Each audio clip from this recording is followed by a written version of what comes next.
Hi friends, welcome to ಆದರ್ಸ್ kitchen. ಬನ್ನಿ friends, ಇವತ್ತಿನ ವಿಡಿಯೋದಲ್ಲಿ ಒಂದು ಸೂಪರ್ ಆಗಿರೋ ರೆಸಿಪಿನ ಮಾಡ್ತಾ ಇದ್ದೀನಿ. ಈ ರೆಸಿಪಿನ ಕೇಳಿದ್ರೆ ನಿಮ್ಗೂ ಖುಷಿ ಆಗುತ್ತೆ ತುಂಬಾನೇ.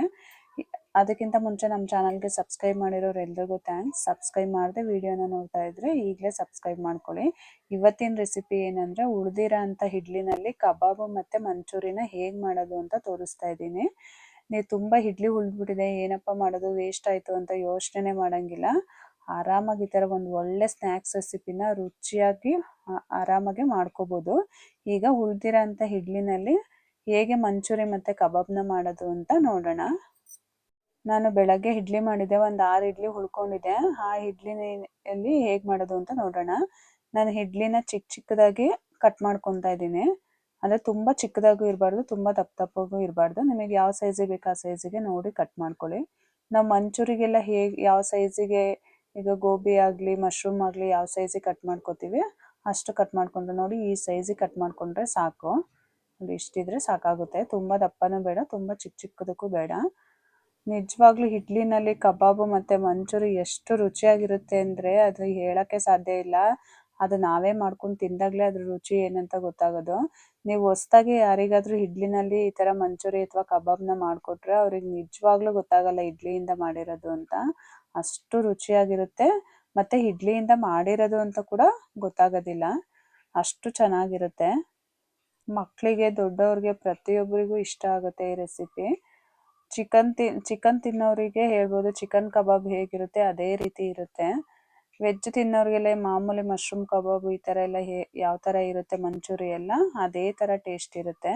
ನಾನಿಲ್ಲಿ ಮೊದಲಿಗೆ 1 ಸ್ಪೂನಷ್ಟು ಮೈದಾ ಹಿಟ್ಟು, 1 ಸ್ಪೂನಷ್ಟು ಅಕ್ಕಿ ಹಿಟ್ಟು, ಒಂದು 3 ಸ್ಪೂನಷ್ಟು ಕಾರ್ನ್ಫ್ಲೋರ್ನ ಹಾಕ್ಕೊತಾ ಇದ್ದೀನಿ.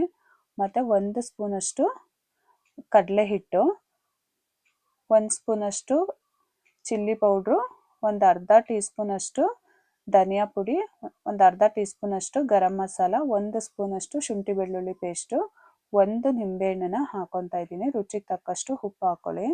ಇಷ್ಟನ್ನು ಚೆನ್ನಾಗಿ ಮಿಕ್ಸ್ ಮಾಡ್ಕೋಬೇಕು. ನೀವು ಏನಾರ ಮೊಟ್ಟೆ ತಿಂತೀವಿ ಅನ್ನೋದಿದ್ರೆ ಕಡಲೆ ಹಿಟ್ಟು ಬದಲಿಗೆ ನೀವು ಮೊಟ್ಟೆನ ಯೂಸ್ ಮಾಡ್ಕೋಬೋದು. ನಾನು ಗುರುವಾರ ಮಾಡ್ತಾ ಇದ್ದೀನಿ, ಹಂಗಾಗಿ ಗುರುವಾರ ನಾನು ಮೊಟ್ಟೆ ಏನು ತಿನ್ನೋದಿಲ್ಲ. ಅದಕ್ಕೋಸ್ಕರ ನಾನು ಕಡಲೆ ಹಿಟ್ಟನ್ನ ಯೂಸ್ ಮಾಡಿ ಮಾಡ್ತಾ ಇದ್ದೀನಿ. ಅಂದರೆ ಕೋಟಿಂಗ್ ಚೆನ್ನಾಗಿ ಬರುತ್ತೆ. ಇಲ್ಲ ನೀವು ಮೊಟ್ಟೆ ಹಾಕೊಂಡ್ರೂ ಚೆನ್ನಾಗಿ ಬರುತ್ತೆ, ಬೈಂಡಿಂಗ್ ಇಲ್ಲ, ಅದು ಬಿಟ್ಕೊಳ್ಳಲ್ಲ ಅನ್ನೋದಕ್ಕೋಸ್ಕರ. ನೀವು ಮೊಟ್ಟೆ ಹಾಕಲ್ಲ ಅಥವಾ ವೆಜ್ ತಿನ್ನೋರಾದ್ರೂ ಕೂಡ ಈ ಥರ ಮೊಟ್ಟೆ ಬದಲಿಗೆ ನೀವು ಕಡಲೆ ಹಿಟ್ಟನ್ನ ಯೂಸ್ ಮಾಡ್ಕೋಬೋದು. ಈ ಥರ ನೋಡಿ ಚೆನ್ನಾಗಿ ಎಲ್ಲ ಗಂಟಿಲ್ಲದೆ ಇರೋ ಥರ ನೀಟಾಗಿ ಮಿಕ್ಸ್ ಮಾಡ್ಕೊಳ್ಳಿ. ನಿಮಗೆ ಖಾರಕ್ಕೆ ಚಿಲ್ಲಿ ಪೌಡ್ರ್ ಬೇಕಾದರೆ ಇನ್ನೊಂದು ಸ್ವಲ್ಪ ಹಾಕೋಬೋದು. ನೋಡಿ ಈ ಥರ ಚೆನ್ನಾಗಿ ಎಲ್ಲ ಒಂದು ಗಂಟು ಇರಬಾರ್ದು. ಫಸ್ಟೇ ನೀಟಾಗಿ ಈ ಥರ ಸ್ವಲ್ಪ ನೀರನ್ನು ಸೇರಿಸ್ಕೊಂಡು ಮಿಕ್ಸ್ ಮಾಡ್ಕೊಳ್ಳಿ. ನಾವು ಮೊಟ್ಟೆ ಹಾಕೊಂಡ್ರೆ ಮೊಟ್ಟೆನಲ್ಲೇ ನೀರಿನ ಅಂಶ ಜಾಸ್ತಿ ಇರುತ್ತೆ, ಹಂಗಾಗಿ ಸ್ವಲ್ಪ ನೀರನ್ನ ಸೇರಿಸ್ಕೋಬೋದು. ನಾವು ಮೊಟ್ಟೆ ಹಾಕದೇ ಇರೋ ಕಾರಣ ನೀರನ್ನೇ ಹಾಕ್ಕೊಂಡು ನೀಟಾಗಿ ಕಲಿಸ್ಕೊಬಿಡಿ. ನೋಡಿ, ಅಂದರೆ ಒಂದೇ ಸಲ ಜಾಸ್ತಿ ನೀರು ಕೂಡ ಹಾಕೋಬಿಡಿ, ತೆಳ್ಳಗಾಗ್ಬಿಡುತ್ತೆ. ಸ್ವಲ್ಪನೇ ನೋಡಿ ನೀರು ಹಾಕೊಳ್ಳಿ. ತುಂಬ ಗಟ್ಟಿಗೂ ಇರಬಾರ್ದು, ಸ್ವಲ್ಪ ಮೀಡಿಯಮ್ ಆಗಿದ್ರೆ ಸಾಕು. ಇದು ನೋಡಿ ಇಷ್ಟು ತೆಳ್ಳಗೆ ಕಲಿಸ್ಕೊಂಡ್ರೆ ಸಾಕಾಗುತ್ತೆ. ತುಂಬ ಗಟ್ಟಿಗೆ ಮಾಡ್ಕೊಂಡ್ರು ನೀವು ಇಡ್ಲಿ ಅದು ಮೆತ್ತಗಿರುತ್ತಲ್ಲ, ನೀವು ಹಾಕಿದ ತಕ್ಷಣ ಎಲ್ಲ ಒಂಥರ ಹಿಡ್ಕೊಂಡಂಗೆ ಆಗ್ಬಿಡುತ್ತೆ. ಹಂಗಾಗಿ ಸ್ವಲ್ಪ ತೆಳ್ಳಗೆನೆ ಕಲಿಸ್ಕೊಳ್ಳಿ. ಈಗ ಕಟ್ ಮಾಡ್ಕೊಂಡಿರೋಂಥ ಎಲ್ಲ ಇಡ್ಲಿನೂ ಹಾಕೊಳ್ಳೋಣ. ಹಾಕ್ಕೊಂಡು ಚೆನ್ನಾಗಿ ಕೈಯಲ್ಲಿ ಒಂದ್ಸಲ ನೀಟಾಗಿ ಮಿಕ್ಸ್ ಮಾಡ್ಕೊಳ್ಳಿ. ಅಂದರೆ ಇಡ್ಲಿನೇ ವೆಟ್ಟಿರೋದ್ರಿಂದ ಬೇಗ ಒಂಥರ ಇದಾಗ್ಬಿಡುತ್ತೆ, ಅಬ್ಸರ್ವ್ ಮಾಡ್ಕೊಂಡ್ಬಿಡುತ್ತೆ ಅದನ್ನೆಲ್ಲ. ಹಾಗಾಗಿ ಹಾಕಿದ ತಕ್ಷಣ ನೀಟಾಗಿ ಎಲ್ಲ ಮಿಕ್ಸ್ ಮಾಡ್ಕೊಳ್ಳಿ. ಇಡ್ಲಿನೇ ತುಂಬ ಸಾಫ್ಟ್ ಇರುತ್ತಲ್ವ, ಹಂಗಾಗಿ ಕೈಯಲ್ಲಿ ಚೆನ್ನಾಗಿ ಕಲ್ಸಕ್ಕೆ ಹೋದ್ರೆ ಇಡ್ಲಿ ಅದು ಓಪನ್ ಆಗಿಬಿಡುತ್ತೆ. ಹಾಗಾಗಿ ನಿಧಾನಕ್ಕೆ ಕಲಿಸ್ಕೊಳ್ಳಿ. ಈ ಥರ ಚೆನ್ನಾಗಿ ಮಿಕ್ಸ್ ಮಾಡ್ಕೊಳ್ಳಿ. ಅಷ್ಟರಲ್ಲಿ ನೆನೆಯಲ್ಲಿ ಕಲಿಸ್ಕೊಳ್ಳೋ ಅಷ್ಟೊತ್ತಿಗೆ ನಾನು ಆಲ್ರೆಡಿ ಎಣ್ಣೆನ ಕಾಯಕ್ಕೆ ಇಟ್ಕೊಂಡಿದ್ದೆ. ಎಣ್ಣೆ ಚೆನ್ನಾಗಿ ಬಿಸಿ ಆಗಿದೆ. ಈಗ ಕಲಿಸ್ಕೊಂಡಿರೋಂಥ ಇಡ್ಲಿನ ನಾವು ಎಣ್ಣೆಗೆ ಹಾಕ್ಕೊಳ್ಳೋಣ. ನೋಡಿ ಎಣ್ಣೆ ಹಾಕ್ದಾಗ್ಲೂ ನಿಮಗೆ ಅದು ಎಣ್ಣೆಲಿ ಏನು ಬಿಟ್ಕೊತಾ ಇಲ್ಲ, ಎಷ್ಟು ಚೆನ್ನಾಗಿ ಬರ್ತಿದೆ ನೋಡಿ. ನಮಗೆ ಗೊತ್ತಾಗ್ತಿದೆ ಅನ್ಸುತ್ತೆ, ಎಣ್ಣೆನಲ್ಲಿ ಅದು ಸ್ವಲ್ಪ ಕೂಡ ಬಿಟ್ಕೊತಾ ಇಲ್ಲ. ಇಡ್ಲಿ ಎಲ್ಲ ಅಷ್ಟು ಚೆನ್ನಾಗಿ ಆ ಮಸಾಲೆ ಎಲ್ಲ ಅಬ್ಸರ್ವ್ ಮಾಡ್ಕೊಂಡಿರುತ್ತೆ. ನೋಡಿ ಈ ಥರ ನೀಟಾಗಿ ಎಲ್ಲ ಕಡೆ ಇದೇನು ಅಂಟ್ಕೊಳ್ಳಲ್ಲ, ಮತ್ತು ನಿಮಗೆ ಒಂದಕ್ಕೊಂದಕ್ಕೆಲ್ಲ ಅಂಟ್ಕೊಳ್ಳಲ್ಲ. ನೀವು ಎಣ್ಣೆ ಫುಲ್ಲು ಹಾಕ್ಕೊಂಡು ಬೇಯಿಸ್ಕೋಬೋದು.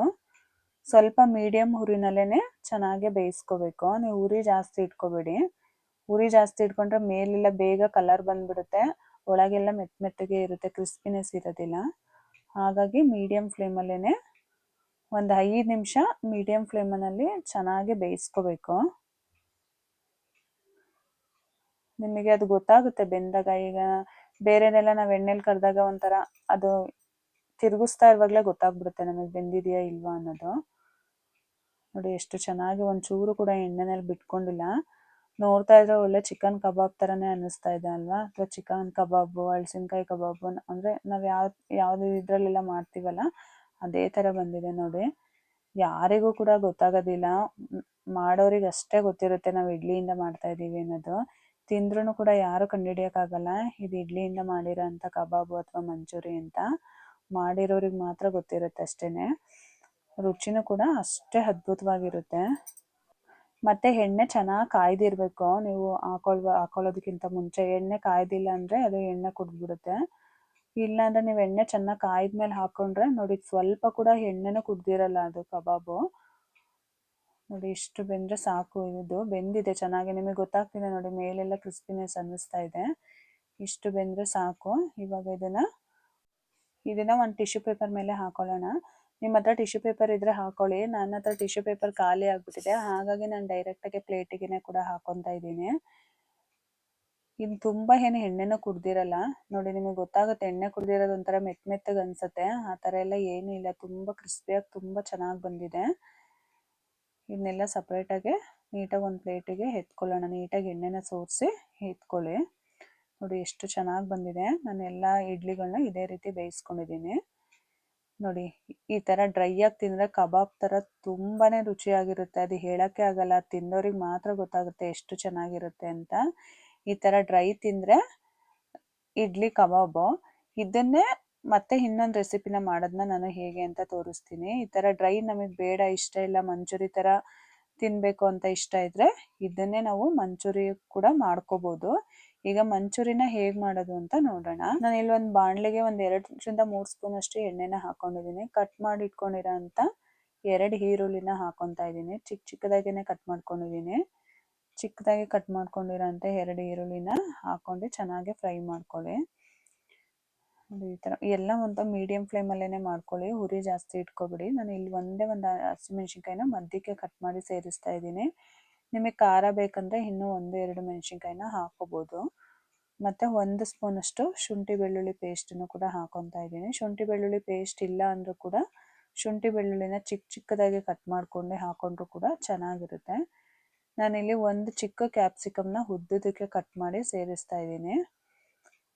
ನಿಮ್ಮ ಹತ್ರ ಸ್ಪ್ರಿಂಗ್ ಆನಿಯನ್ ಇದ್ರೂ ಕೂಡ ಹಾಕೋಬೋದು, ಅದು ಕೂಡ ತುಂಬ ಚೆನ್ನಾಗಿರುತ್ತೆ.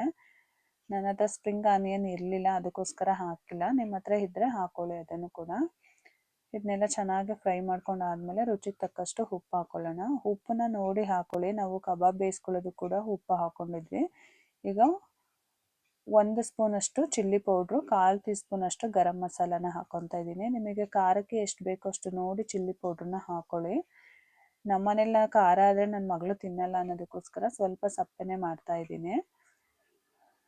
ಇದೆಲ್ಲ ಚೆನ್ನಾಗಿ ಎಣ್ಣೆಯಲ್ಲಿ ಫ್ರೈ ಆದಮೇಲೆ ಇಲ್ಲಿ 1 ಸ್ಪೂನಷ್ಟು ಕಾರ್ನ್ಫ್ಲವರ್ನ ಹಾಕೊತಾ ಇದ್ದೀನಿ. 1 ಸ್ಪೂನ್ ಕಾರ್ನ್ಫ್ಲವರಿಗೆ ಒಂದು ಸ್ವಲ್ಪ ನೀರನ್ನು ಸೇರಿಸ್ತಾ ಇದ್ದೀನಿ. ನೋಡಿ ಒಂದು 3-4 ಸ್ಪೂನಷ್ಟು ನೀರನ್ನ ಸೇರಿಸಿ ಗಂಟಿಲ್ಲದೆ ಇರೋ ಥರ ಈ ಥರ ನೀಟಾಗಿ ಮಿಕ್ಸ್ ಮಾಡ್ಕೊಳ್ಳಿ. ಈ ಕಾರ್ನ್ಫ್ಲವರ್ನ ಏನಕ್ಕೆ ಹಾಕೋಬೇಕು ಅಂದರೆ ಬರೀ ಈರುಳ್ಳಿ, ಕ್ಯಾಪ್ಸಿಕಮ್ಮು ಈ ಮಸಾಲೆ ಜೊತೆನೇ ನಾವು ಫ್ರೈ ಮಾಡ್ಕೊಂಡಿರೋ ಅಂಥ ಇಡ್ಲಿನ ಹಾಕೊಂಡ್ಬಿಟ್ರೆ ಡ್ರೈ ಅನಿಸುತ್ತೆ. ಅದು ಮಸಾಲೆ ಥರ ಅನಿಸಲ್ಲ. ಒಂಥರ ಮಂಚೂರಿಲಿ ಒಂಥರ ಮಸಾಲೆ ಥರ ನೀಟಾಗಿ ಇಟ್ಕೊಂಡ್ರೆ ಅದು ಚೆನ್ನಾಗಿ ಅನಿಸುತ್ತೆ. ಈ ಥರ ಕಾರ್ನ್ಫ್ಲವರ್ನ ಸ್ವಲ್ಪ ನೀರಲ್ಲಿ ಮಿಕ್ಸ್ ಮಾಡಿಕೊಂಡ್ರೆ ನೋಡಿ ಈ ಥರ ಸ್ವಲ್ಪ ಗೊಜ್ಜು ಥರ ಬರುತ್ತೆ. ನೋಡಿ ಎಷ್ಟು ಚೆನ್ನಾಗಿ ಬಂದಿದೆ ಅಲ್ವಾ ಗೊಜ್ಜು ಥರ.